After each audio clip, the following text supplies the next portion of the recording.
Hi everyone, I'm John C. Morley, the host of the JMOR Tech Talk Show and Inspirations for Your Life.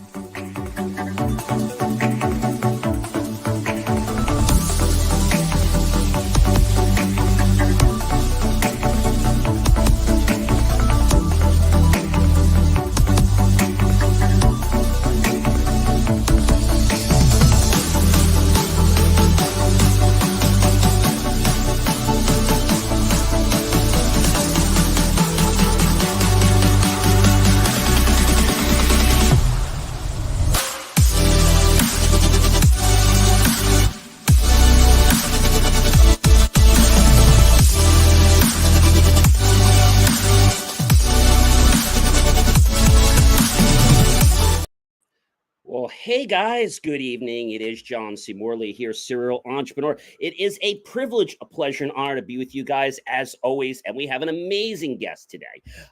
Again, this is the JMOR Tech Talk Show.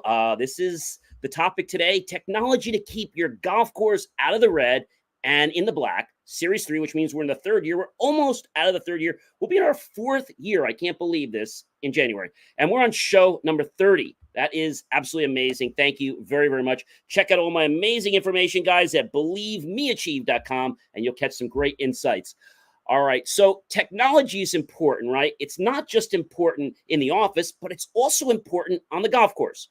Well, we'll learn a little more about that from an expert, but I want to let you know, if you didn't know what I meant by red and black, well, red isn't good in case you didn't know. Red means basically that you're at a loss, you're at a negative, okay? And black means that you're operating in a profitable state.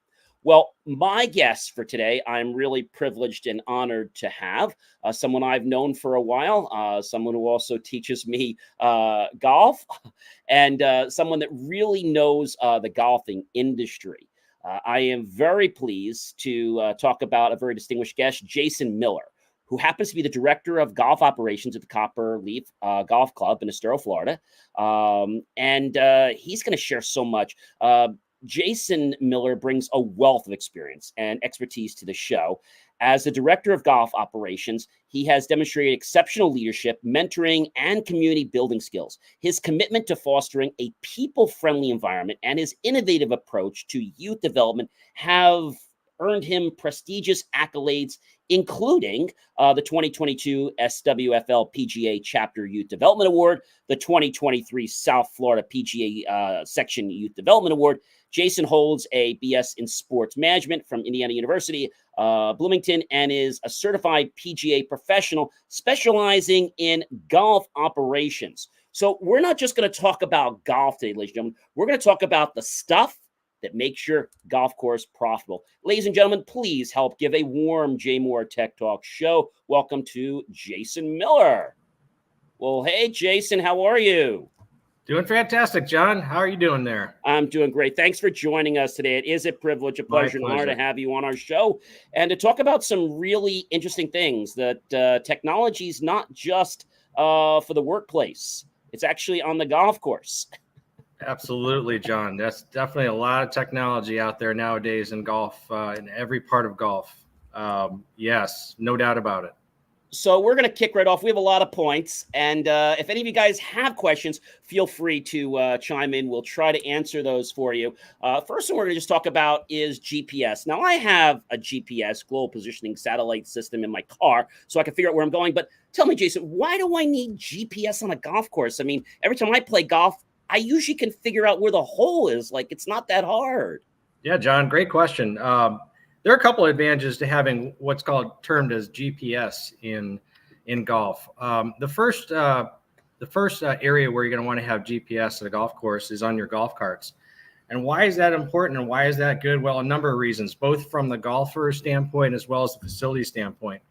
Number one, on the golfer side, it's nice to be able to have a screen diagram of the hole that shows you exactly how the hole goes, how many yards you have to the pin, the front of the green, the back of the green, how the hole is designed, and that sort of thing. It creates a much better pace of play, and the user experience is that much better. On the backside, on the facilities side, it's great because it manages pace of play. If you think about golfers getting their yardages faster, knowing where the hole is better, it makes pace of play go faster, which leads to more rounds and a better facility environment.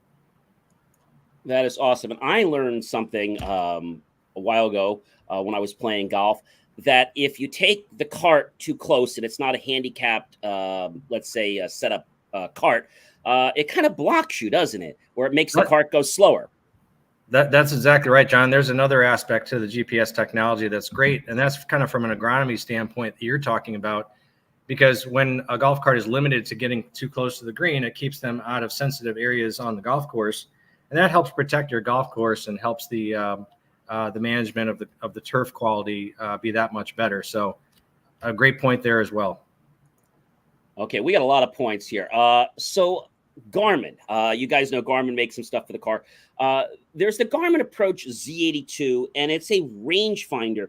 Can you tell us a little about what this is and what the GPS is? I mean, it sounds like a great gadget that I can buy, but do I really need this, or is this just something I'm going to put like in my closet and use once? Yeah, John, well, you kind of need it, and here's the reason why. There's not every facility has the ability to offer GPS technology on their golf carts.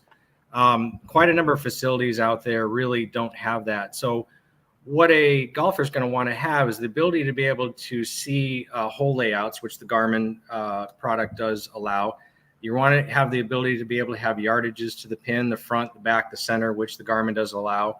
Garmin's even go 9 steps further. They'll tell you which way the wind is going. They'll tell you front and middle and back yardages to your greens. They'll do a lot of things. They'll even measure slope on the golf course and what the shot number is playing to. So it's a great gadget for those that need gadgets. It's awesome. I would recommend it.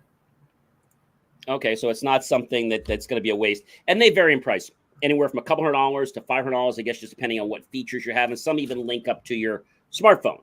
But I have a real interesting question, and this is a crazy question, but I'm going to ask it. Electricity, right? Electricity management solutions is like the new buzzword, sustainability. But, is the golf course like warranted by bringing this in and trying to manage electricity, or is this something that's valid or not? Because it sounds crazy that we're trying to manage things at a golf course and electricity. Are we going to provide our own power soon? Well, that's great points you bring up there, John. I think when you talk about electricity management systems out there, what we're trying to do now from a facility standpoint is be able to manage our energy usage. Obviously, most golf cart fleets are electric rather than gas nowadays, especially. And so as electric fleets go, you have to charge them. And so what an electricity management system does is you can set time windows and frames to allow that charging to take place at more optimal times when peak energy use isn't happening, like at middle of the afternoon, that sort of thing. So you can manage your electricity into your fleet much more effectively with a system like that. It saves the facility money, and it helps in a lot of ways. When we talk about this electricity management, I'm sure you have an app or there's some software that you can look into what's going on. How long does it actually take to charge a golf cart when it's totally fortunately, the days of lead acid batteries, which is an old yesteryear type of battery, are going away. Lithium ion batteries are the way to go now in golf cart fleets, and they're taking a lot less time to charge. Number one, lithium ion batteries in golf cart fleets now are weighing a lot less, which puts less pressure on the turf on the golf course. So a lot of different technologies are coming into play now that help that aspect of golf. So it's good. And I'm guessing that with the new technology, everything's being able to be monitored. And they always say that if you can monitor something, you can change it as long as you get some type of a value from it. I'm guessing we can also monitor how efficient these batteries are at any given point in time. Yeah, absolutely. Sure thing. I mean, the lithium ion batteries now, they're fantastic. They're very efficient. They can make a golf cart go for 45 plus holes in a day on a single charge. So the technology out there is pretty rock star, and it's not just golf. It's not just cars, but it's actually golf carts now. And that's going to be setting our standard for, I guess, the new green world, right? Making sure that we can have things biodegradable and make sure that we're using energy that's going to be more kinder to the environment. Undoubtedly. When we think about electricity, which is great, thinking about more of the features out there, like, somebody who wants to go and buy that latest watch, whether it's an Apple Watch, what do you think about someone going and buying a Garmin Approach S30 golf watch or something else? I mean, is that something that we're going to use? Or here again, is that something that is going to be something that's nice to have because I'm a golfer and I have everything, so I want to go buy it, but I'm really not going to use it. Well, John, I'm going to throw a little opinion in on this topic. We talked about the Garmin Approach rangefinders before. Those are great, and they are bigger and have a lot of bells and whistles. But you know what? For the person that wants a really fun, pretty darn useful gadget, the Garmin watch is awesome. And I'll tell you why. Because you can have a small little watch on your wrist rather than losing or having or misplacing a cumbersome rangefinder. The little watch is fantastic. You can wear it. It gives you a little course diagram or the whole diagram that you're on. It gives you yardages. It has 43,000 plus preloaded courses, so you can see the diagrams. And you know exactly where you're trying to go to with your shots. It even has a health monitor on it. It's pretty cool little gadget. I would point people that direction first, actually, before the rangefinder. Okay, so something people can definitely check out. Maybe it's something you might want to get in your early stocking stuffer. Exactly. Holidays. For that person that likes gadgets and plays a little bit of golf, throw that in your little wish list for them. But if you just play like once a year, I probably wouldn't recommend it for you. Yeah, John, I'm still trying to get you to play more than once a year. But I'm going to get you one of those watches when you play 6 times a year. I got it for you. That's good. I think what do I play? Maybe 4, maybe 5 times. Might have broken the record. Yeah, that's generous. We're trying to get you out more, and I know we will. That's good. So when we think about all this stuff, right? Now the other big thing that's coming up is the full swing kit launch monitor. We're talking about a lot of monitors. And what we're talking about now are things that can help the golf player, but we're going to eventually talk about things that can help the golf course. But so what is a full swing kit launch monitor? Sounds like another gadget. Is this something I really need? And what does it do for me? So now this is going to be for the much more serious golfer. There's not going to be too many golfers who are recreational that are going to have some kind of list, because these are going to be $600 and much, much higher than that. Really, the launch monitors are for situations for 2 reasons. One is you're trying to get a new set of clubs. You want to go to a professional, PGA professional, and they'll have a launch monitor, which you really would like to have, that shows exactly how your ball is launching. The PGA professionals like myself can analyze that sort of data and say, hey, John, you know what? You have this set of clubs. These are pretty good, but look at the numbers in this, and I'll describe the numbers to you, what they mean with distance, shot dispersion, blah, blah, blah, all that good stuff. Launch monitors are meant to accentuate both club fittings and golf lessons, because if we incorporate that technology into a golf lesson, which I have a launch monitor myself, then it enhances the golf lesson experience that much further. We don't rely on it, but it's nice augment to how we teach and how we make and allow our golfers to be better. So I wouldn't recommend it for the average recreational golfer. No. So not the Sunday, the Saturday driver golfer. No. The Garmin watch is a much more fun thing that's easily readable. This is going to give you a lot of data points, and it's going to confuse the heck out of you if you don't know what you're looking at. So talking about all this type of technology that people can use to, become a better golfer and things like that is really amazing. But I think a big part of golfing, everybody says, if I get a new set of clubs, right, I'm going to be the next Arnold Palmer, or I'm going to be the next whatever, right? Tiger Woods. So tell us the truth about that. If we get a new, I know it is good to get new clubs, but let's really get the truth. We're not getting paid here to sell clubs tonight. So tell us the truth. Do we really need to buy a new set of clubs? And when should we look to get a new pair of clubs? Fortunately, in my position, John, I'm in a position where I don't need to push sales. I'm a director of golf operations at a wonderful, private, awesome club in Estero, Florida. So my members ask me that question a lot. That very question a lot. Hey, pro, what do you think? Do I really need a new set of clubs? I've got a set of clubs that are 4 years old, 5 years old. Is it going to help me to get the most latest, greatest technology? And my answer to them a lot of times is, well, you'll get a little bit better, but it'll go a long way if you practice with those as well. If you're out just playing 3, 4, 5 times a year, I would just do what you can with the set that you have. But if you're looking to play a couple times a month at least, and you want to get a little bit better, it can enhance your game for sure. The latest technology has more forgiveness. They're lighter, especially the shafts. And so you can get more distance for sure in some of the modern technology. If you have something that's, say, greater than 7 or 8 years old, for sure. But you got to be a person who's willing to go out there a little bit more than, say, 3 or 4 times a year. But you can definitely get enhanced.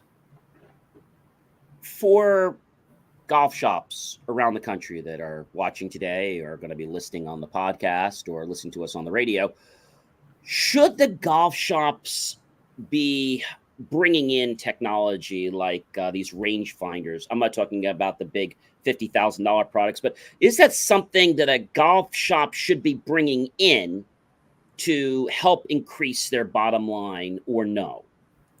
Oh, absolutely. I think there's no doubt that the technology, and I mentioned the Garmin watch before, rangefinders, a lot of people would stay with the rangefinders. Those have been around longer. People like them. It enhances the pace of play, back to the GPS technology talk in the very beginning. No doubt about it. If you go into a golf shop, they most likely should have that, particularly at a course that doesn't have GPS technology on their carts. And I'm talking about our small clubs or big clubs. I think you might see a little wall, maybe eventually an aisle, because that never was there before. It was always how many golf balls, the different shafts and that. But I think we might actually see an electronic like part of the store that you can go into and buy these. It might start small, but then before you know it, it might take up a whole aisle. Oh, absolutely. No doubt about it. It's already infused into the leading golf shops in the country. I mean, like I said, the rangefinder technology has been around for a while with the Bushnells and the Garmins, but the watch technology is pretty cool stuff now. Yeah, absolutely. And, of course, online has it. You can go to a big box retailer. They have them and golf shops. So pretty cool stuff.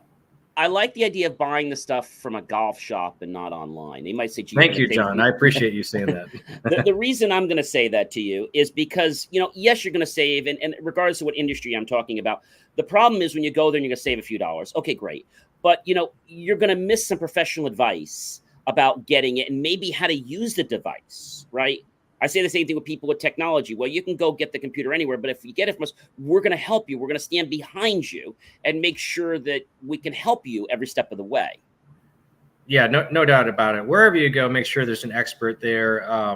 Let me make sure that I say the PGA Golf Professional Association of America, Professional Golf Association of America is Rockstar. I'm a member. I've been a member for 25 years now, and if you see PGA behind the name, they'll be able to give you good advice. So that's some good stuff. So we talked a lot about the individual person playing golf up until now. I want to hone in a little more on things that are going to make or break the golf course, the country club, because members want things, but then there are things that maybe isn't best for the course. So my question is, things I would just guess that would probably be important, things like keeping the conditions up, right? Like if the grass isn't great or the fairways aren't great, or like I learned they have to make holes every day in the, on the putting green. People don't realize they have to seal that hole up and they have to put another hole up every day. So they spend a lot of time doing greens work. It's not just like, taking the lawnmower out for 10 or 15 minutes. Yeah, no doubt about it. Turf grass quality and the maintenance of a golf course is imperative. I mean, if you think about it, if you're a recreational golfer and you go to a golf course, what's one of the leading things you come away with after having visited the facility? Well, the answer to that is the condition of the golf course. If the condition of the golf course was nice, the fairways, were the greens nice, were they nice to putt on, you're going to walk away really happy. Fortunately, there's amazing professionals out there, the GCSAA, Golf Course Superintendents Association of America, where if you see that symbol, you're going to know you have a rock star maintaining the golf course. It's great. And so talking about technology specifically, when you talk about the maintenance of a course is important. GPS, let's start with that. GPS technology not only goes to golf course, but extends to the maintenance of a golf course. I'll give you an example. We're a busy facility down in Florida, and our superintendent's team starts well before the sun comes up in the morning. They're out there starting at 5:30 a.m. Well, how do they mow in the dark? They have GPS technology on all of their mowing equipment so that they know exactly where the fairways are. And so they can drive appropriately on the golf course so that they stay in the fairway. And that's pretty cool. I mean, you don't think about that kind of stuff from a user standpoint, but that technology and the fact that we buy all of that equipment allows our golf course to be just perfect. Of course, we have a great team, but you have to have the technology. So you have to have the right team, you have to have the right technology. So turf, grass equipment, and golf course maintenance are some things that golf courses have to look into. And the fact that most of them are probably going to lease this equipment, it's really going to make a difference. I think if you don't have a good looking grass, people aren't going to want to be members or pay to play golf. I'll give you another example, John, that people probably don't know much about. Irrigation. You know how you water your golf course with sprinklers. Well, if you have a built-in irrigation system and all computerized control system, superintendents can actually control it from an app on their phone. So in other words, they can set up watering patterns. They can actually set up if it was dry for 3 straight days and they've been away for 3 days, they can do it from their phone, set up new watering patterns. They have soil temperature monitors set up around the golf course, and that's tied to an app. So they know on hole number 5 fairway, the soil temperature is 85 degrees and it's too crispy. So they got to get a little more water on it that night. Pretty cool stuff out there. And the superintendents know all about this. You talk to one and I'm not even scratching the surface on it, what they know about it. They're the experts, but those are just a couple examples of technology in turf grass. So it goes way beyond the days of just the Toro sprinkler or the brass head. That remember the old and has zones, little rotary things that go around like this that you used to have in your yard? It's a lot more than that today, and now they can even check if the greens are wet. If they're wet, they won't water. So there's a lot of technology like that. So using and choosing the right technology is important. Where can people learn about, if you're a golf course manager or person that runs them, where can people learn more about golf course technology? Because obviously it's a whole field in itself. Is there a trade show they can go to? Like, where can you learn about golf course technology? Yeah, well, there's 2 trade shows, industry trade shows. Well, there's more than that, but there's 2 big ones. The GCS AA golf course superintendents have one in Orlando. I believe it's right around the first week of February, if I'm not mistaken. Amazing show. It's at the Orlando County Convention Center, massive place. You can run through that and just come out with a world of new information. The Professional Golfers Association industry trade show is 2 weeks prior in late January at the same place. And you can learn about technology and teaching, launch monitors, GPS applications, teaching foundations, teaching technology, which we'll get into, I think. It's pretty cool stuff. That's amazing. And I want to kind of skip ahead here for a minute, since we're talking about course stuff. I want to skip ahead and talk about lightning detection. Now, what the heck is that? Now, why do people need lightning detection? Is it going to save your life? How does it work? Let's talk a little bit about that. And I know a lot of courses that don't have it. And I also know a lot of municipal complexes that actually have lightning detection. So what is it? How does it work? And what does it mean to me as a golfer? John, I got to tell you right now, really amazing. I'm in Southwest Florida. Typically, we'll get a storm every afternoon, not every afternoon, but once in a while. Literally, the second you just said that, our first bolt of thunder just happened right now outside my window right here. It's out there. It's every day. It's not even just in Florida. You have storms all over the country, and it's very dangerous to be outside when you have lightning. It's a serious concern at golf facilities to be able to keep their members and their players safe. Yeah, absolutely. You should 100% have it. If you believe in safety, there's 2 primary systems out there. One's called Strike Guard and one's called ThorGuard. We at our facility at Copperleaf in Estero, Florida, have Strike Guard, and so what that does is that measures actual lightning strikes that are happening in a 30-mile radius. It measures everything, and then once it gets under 5 miles, if there's been a strike under 5 miles, the system sounds off. So that tells our golfers and our members to immediately seek shelter. It's very loud. It's very accurate. That's our system. The other system is called ThorGuard, and actually predicts lightning. So it actually measures static electricity in the air. That's a good system too. A lot of clubs in our area have that as well. Those are very expensive systems. We're fortunate. We're blessed to be able to have that type of access and technology and lightning detection. But for those places or people who don't have access to that, there's a lot of apps that you can look up right online, and some good apps out there. I actually am the high school golf coach for my area boys team, and our facility does have the lightning detection, but as a backup, I also use a weather app just to make sure, because I've got the kids in my hands and I don't want anything to possibly threaten them in any way on the golf course. So lightning's pretty dangerous, particularly in Florida, but every part of the country I think needs it. And I think a lot of people don't realize that when you're on a golf course and you're holding a golf club up high, which is metal, you become a great big conductor that electricity can come right through you and then ground right to the ground. And that could potentially cause some pain and damage to you.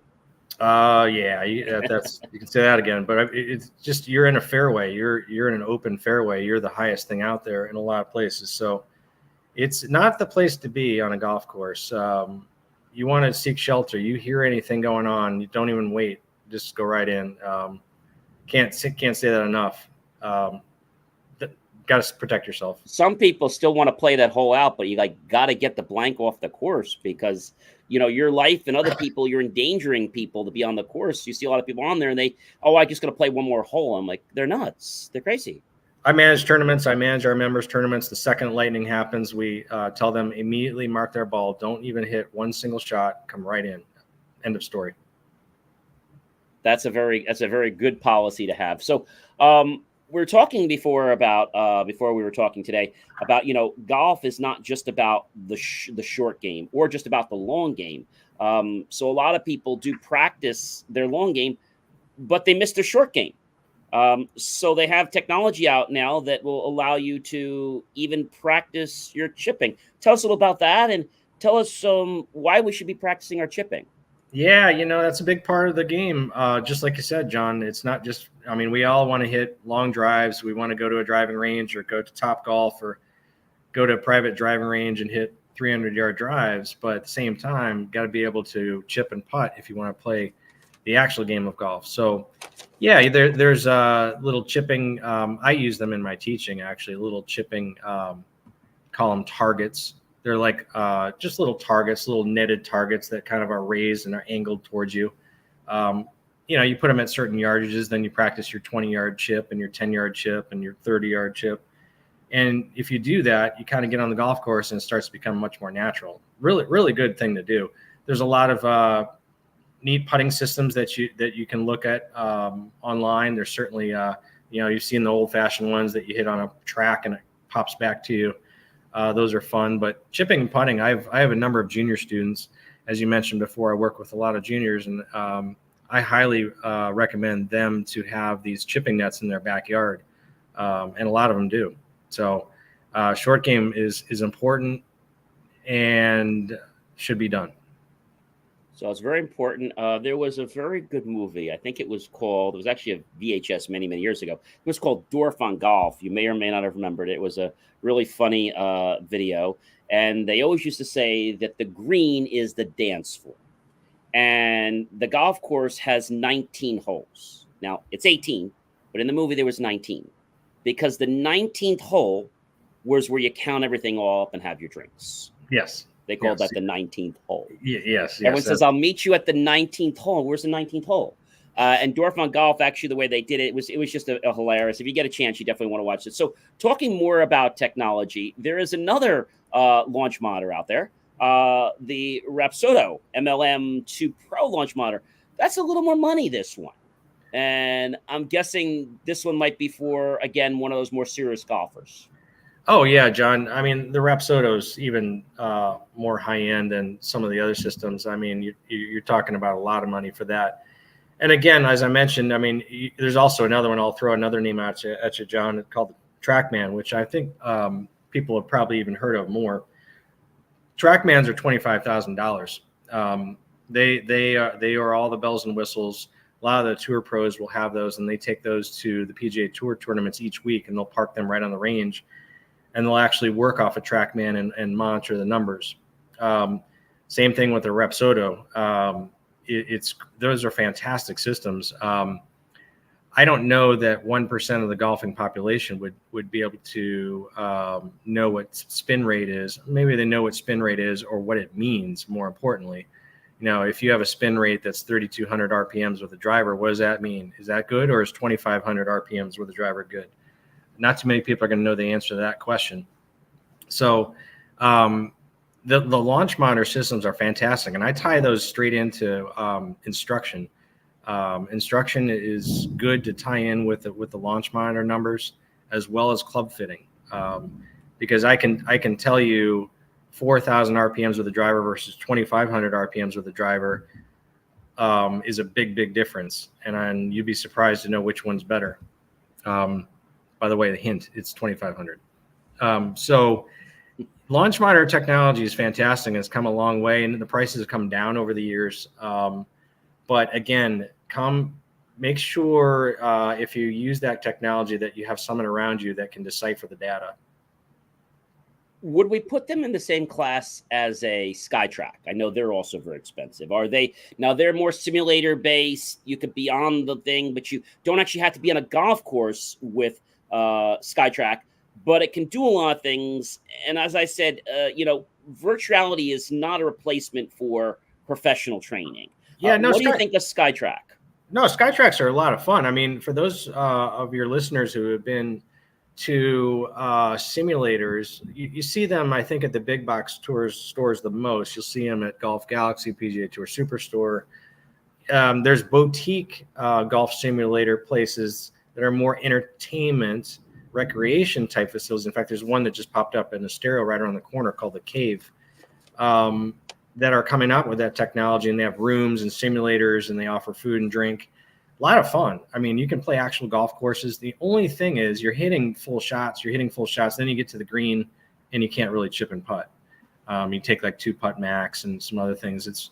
Although there is technology for that's out there now, but really those are more fun and kind of that whole entertainment segment of what the market is now, which is great. I mean, I'm glad we're all glad as PGA professionals, there's more people entering into golf than ever before, and these simulators are part of it. But you're not, maybe you have a few more than a few extra bucks lying around. You can put this in your basement, but most of the time you're going to see it at the big box stores, and you're going to see it at entertainment facilities. We had a question come in from one of our LinkedIn users. Thank you very much. Wants to ask Jason, can you speak to us about how AI is going to be changing the way the game of golf will be played? Oh, yeah. In fact, it's starting to already envelop. I talked a little bit before, John, about the watches. And so the watches are starting to learn how far and what club. If you go all in on a watch and you start inputting, okay, that last hole, 150-yard approach, I hit a 6-iron. It starts to learn the fact, okay, when the conditions are 150, it's going to start suggesting to your clubs to hit on the golf course, and it'll start to learn your game, call it. And so, yeah, that's starting to infuse into those watches. And so I would look to that first. That's why the watches mostly interest me the most as far as a gadget goes, John, because I think you're starting to see some of that AI technology infuse into that segment of the market.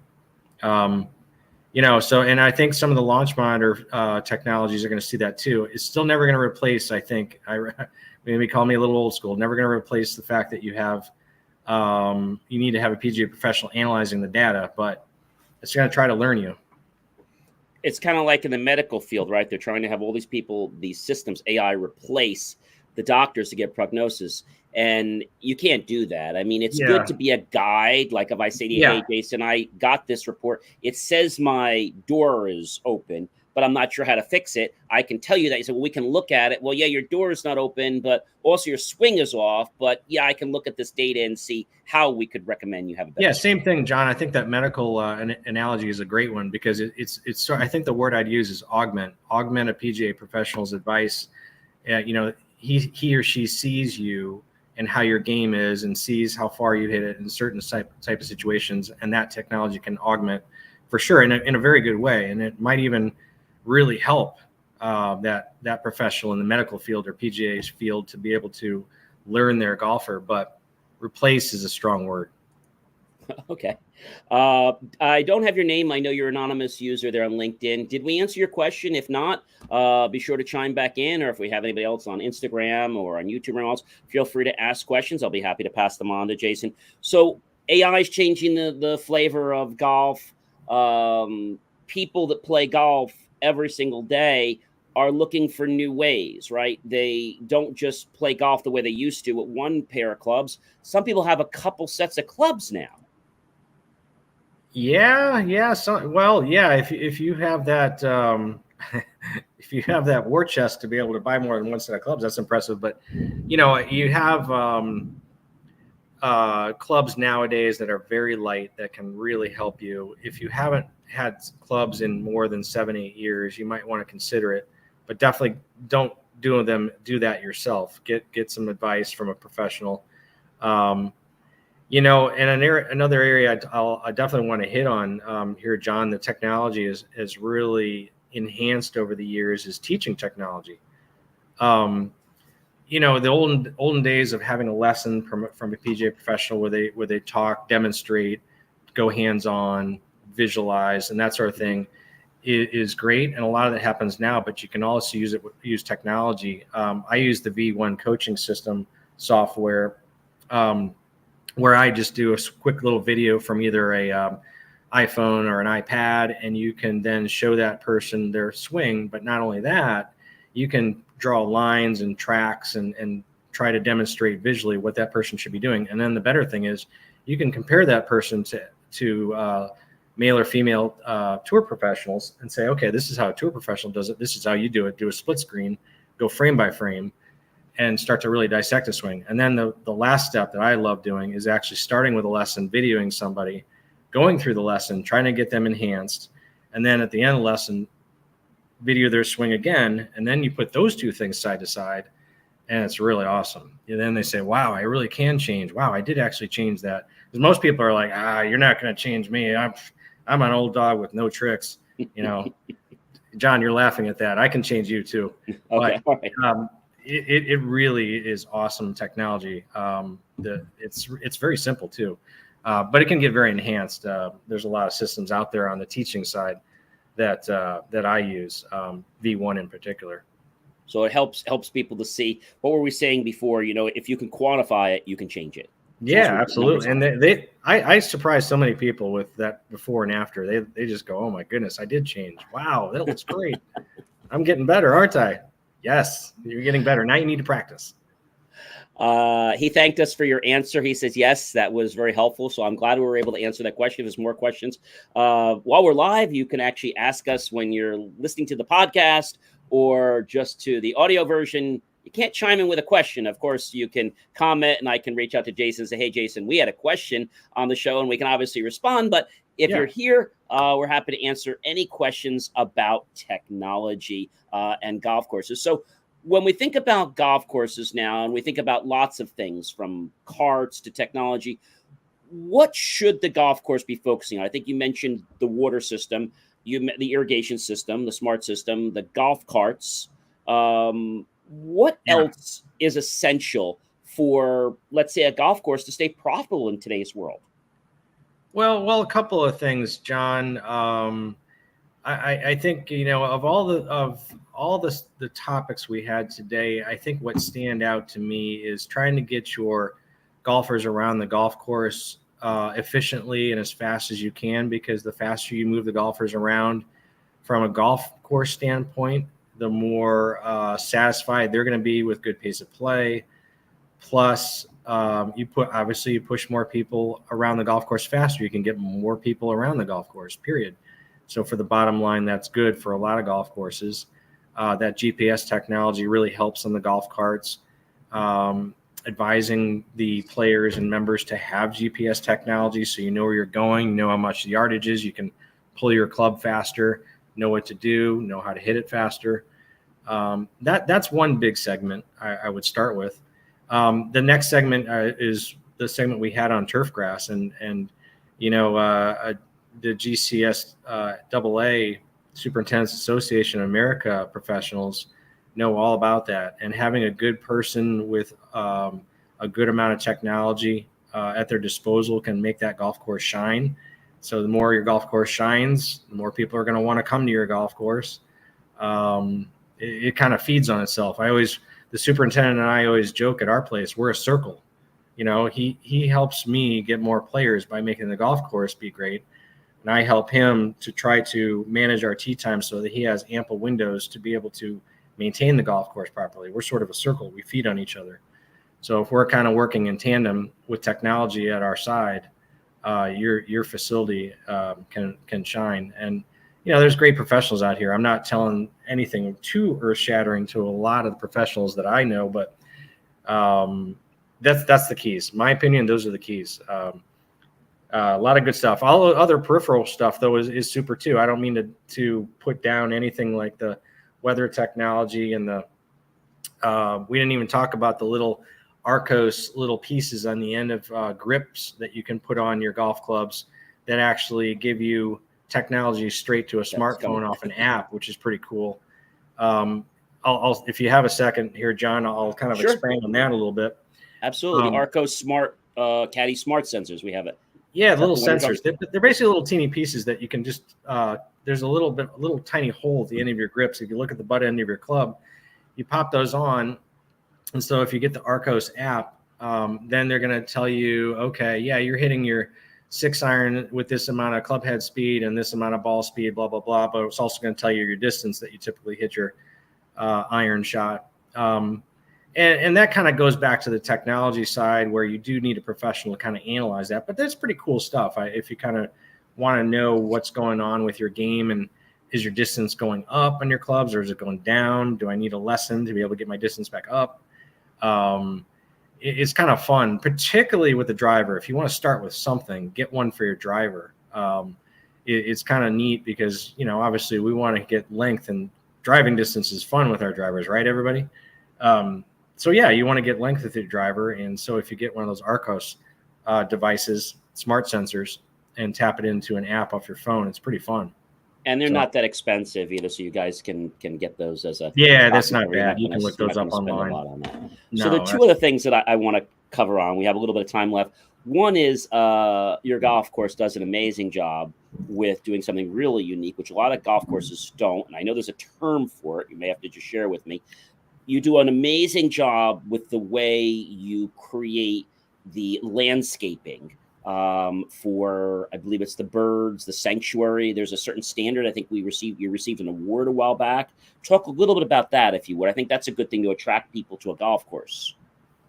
Yeah. So, I'll tell you the award in a second, but our golf course superintendent, Parker Farron, who's just an amazing professional, sets up all sorts of, I guess you'd call them wildlife sanctuaries. Yeah. He's got a butterfly garden between hole 3 and 4. He puts wildflowers out on the golf course from time to time. He's got amazing ornamentals that he has out there. The award, we're Audubon certified. And so that means you have to do a lot of things, a big checklist, call it, to be able to be Audubon certified golf course. And so there's a lot of things like water management. You don't put too many chemicals on your golf course. I'll just use that general term, or the wrong kind of chemicals. I should say that more so. You do a lot of different things to be very environmentally conscious. So, and there's a lot of golf courses that are becoming more and more that way. It's pretty neat. But yeah, the members see the ornamentals, they see the butterfly garden, and they just love it.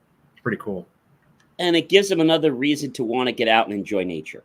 The course also does things where they do bird watching tours and stuff like that. So I think building in these services, whether they're free or they're pay, I think they're a great way to attract people to the golf course and like, hey, I went there and you should play golf there. So there's those kinds of things. And talking about one more piece of technology, because we could talk about a lot more, but there's another piece of technology I would like to talk about, and that is the online internet-based systems, tee times, handicap, score posting, etc. type management. And when we're talking about the golf course, just before we get on there with the golf carts, you do something pretty unique, is that when you get to a certain part of the course, it actually pops up a message on the screen and asks you if you want to order from the cafe, which I think is a great way to bring in revenue. Hey, some places have carts, but I think it's a great idea to actually have the pop up on the screen so you can order and then the food's ready for you. Yeah, John, no doubt about it. If any clubs and courses have the GPS systems on their golf courts, they have that access to be able to offer to their members and their golfers ability to order direct from the restaurant. We have them pop up on the 8th hole, which conveniently is typically right about the time where it gives the dining room a little bit of time to prepare their food. And so by the time they come around the ninth hole, there's their order ready.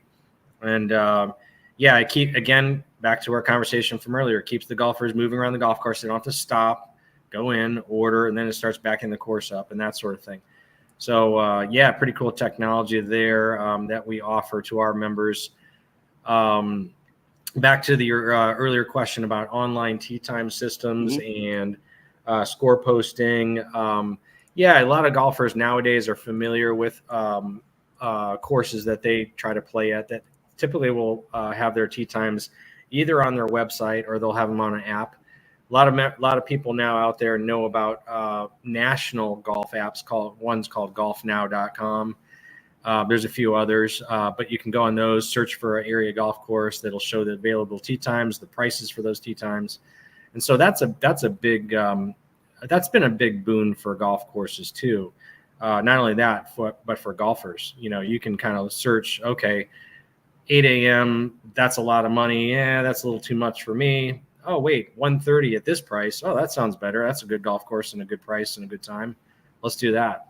So those tee time systems online and otherwise on apps, golfnow.com, are really cool, and they help the golf course and the golfers nowadays. And then on the golf score, if you get a handicap, which you'll need if you ever want to try to play in any kind of an event, even the most easygoing event, is really easy to do. You just go to usga.com. USGA is in Far Hills, New Jersey. The GIN scoring app, GHIN.com scoring app, is where you'll want to put in your scores. It's a small user fee, but it's not much. And you can get a handicap, and you can track your scores and track your data, and you can get a handicap. So a lot of cool technology out there in those little areas that you just mentioned. So there's a lot to running a golf course, obviously, and choosing the right technology, and I'm understanding to choosing the right people, but it's more than just providing a place to play golf. I think a golf course is more about creating experience. We don't go out to eat dinner. I mean, we do, but we go on vacation or we go to dinner because of the experience. So I like to say we play golf for the experience of playing golf, not just to play golf. Oh yeah, no doubt about it. The experience is big. I mean, just look no further than Topgolf. Anybody who's been to a Topgolf, that experience is a lot of fun, isn't it? I mean, you walk in there and, I'm a PGA professional at a golf club. I always have been, but I marvel at what they're doing out there nowadays. You go into one of those places, it's an experience and it's fun. The music's going. There's drinks, there's food. The technology is there. You can track your golf balls and where they go. It's really cool. And so that's what we're trying to do, a lot of that at the golf course level too, and get the technology out there and create that experience, like you said, John, of wow, this is cool. There was technology and it was beautiful, and I had a nice bite to eat afterwards, and I got to a lot of things. The pro gave me a great lesson with his technology on the range. Yeah, it's the whole experience, like you just said. So encompassing the technology to what I almost want to say being transparent. So the technology doesn't stand out like a red thumb. It's like kind of blended in, because there could be a time if you put too much technology in people's face, they're going to turn away from it. So I think there's that balance, right, of choosing how much technology and how a course is going to implement that so it doesn't turn off the golfer. Yeah, absolutely, John. I mean, and I'll give you a case example of that.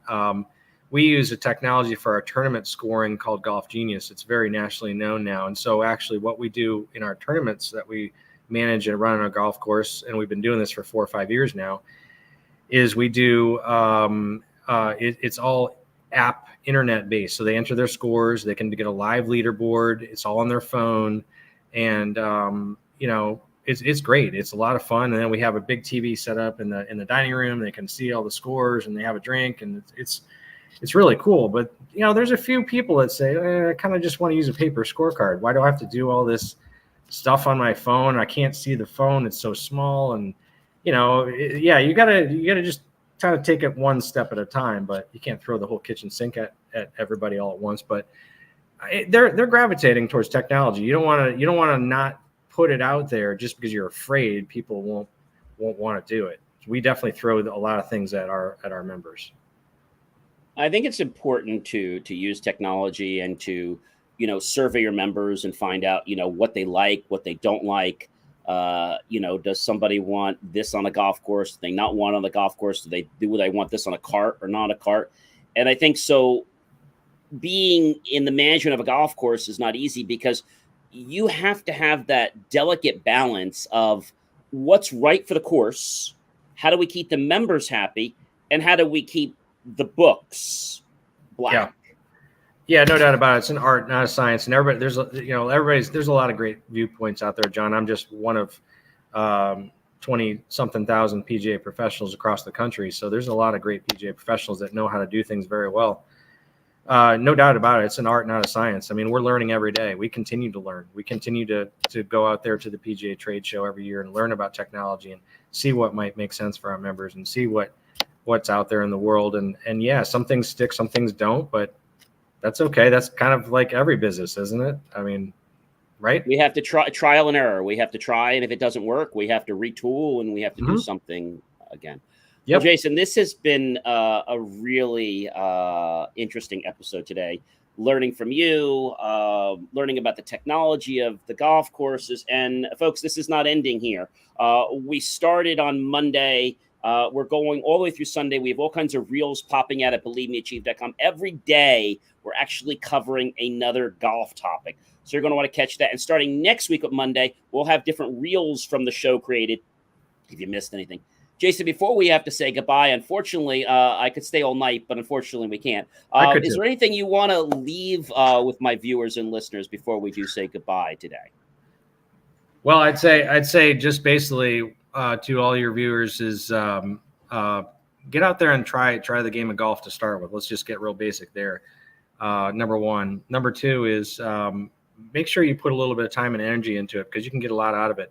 Number three is make sure you have a professional to guide you and steer you. I know, John, we've had a great relationship over the years where you've had a lot of questions of me, and I hope my guidance has been valuable to you. But those of you out there trying the game and trying the sport, get a professional's opinion on everything as far as technology and instruction, equipment.